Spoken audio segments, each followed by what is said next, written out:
Avec 25 000 tasses bues chaque seconde, le thé est la deuxième boisson la plus consommée au monde. En France, sa consommation a triplé au cours des 25 dernières années, et 2 Français sur 3 disent en boire régulièrement. Si le thé peut être consommé chez soi, de nombreux établissements de restauration se sont également spécialisés dans la distribution de thé, dont notamment les salons de thé.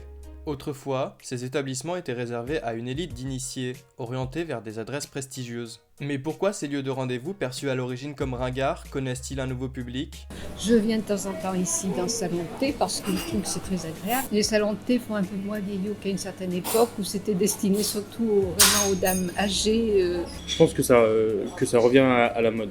Parce que les gens ont très mal mangé, ça fait 10-15 ans que ça dure. Je pense que les gens, ils aiment prendre le temps de s'arrêter, discuter, tout en se faisant plaisir, quoi. Le thé a augmenté. On est passé de 9 thés à quasiment 18 aujourd'hui. Les gens donc se tournent de plus en plus vers des choses plus, de meilleure qualité. Dans un salon de thé, vous buvez un chocolat, vous buvez un café, vous buvez un thé. Même si en France la consommation de thé augmente, elle reste loin derrière celle du café.